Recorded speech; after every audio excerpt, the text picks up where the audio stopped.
I get a variation of this question a lot, like how do I find decent men, or how can I find love again? How do you date? Blah, blah, blah.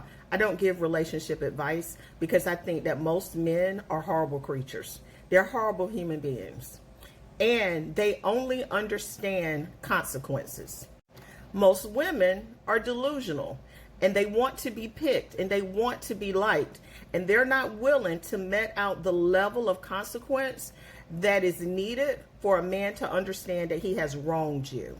I come from a long line of women that will put your shit in a trash bag and put it on the porch while you are off on your little man's trip or guy trip or hanging out with the boys or whatever you're doing. And when you come back, you will be blocked on everything and the relationship is over. Most women are not willing to do that. Most of y'all are just going to talk a man to death and cry and be sad while he's off living his best life. So I don't worry about what a man does because I know my level of petty will go to the depths of hell. So he may be terrible, but I'm going to be absolutely horrendous. So if you cheat, I cheat. That's what we doing, huh? You talking to women in their DMs? Oh, now I'm responding to men in my DMs. The relationship I thought was closed is open. Trust and believe I have more options than he does, because men give away that little eggplant for free.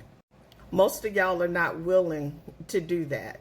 So my level of terrible that I can tolerate from a man is pretty high because I know my level of debauchery is going to match his level of foolishness. As a matter of fact, I'm going to go into the depths of hell on getting my lick back. So most of y'all are not willing to do that. My advice is that you go listen to Shira 7 or go listen to Priscilla the Queen Maker.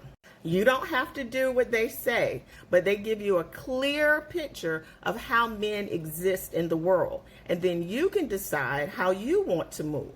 I never get into a relationship with a man that's not beneficial to me. Every relationship that I have been in, I have benefited on some level. And at the end of the relationship, I am further ahead than I was when I started with that man. Most of y'all don't have a clue what you want from a man or how it's going to benefit you. And you go in giving, and you're not getting anything in return. And as a result, when the relationship's end, you're sad and broke. When my ex-husband came to me and was like, I don't want to be married anymore, I contacted a lawyer to see how many checks I was going to get. When my last relationship broke up, the guy that I was dating was worked in manufacturing. So I had a lot of systems and stuff in place for my company that I still use. So my advice is that you, number one, women in general, get out of Delulu land and accept that men are not how you think they are, and figure out how a relationship is going to benefit you. If there's no benefit to you, and you are able to clearly identify what those things are, if that relationship doesn't benefit you, then you don't need to be talking to that man.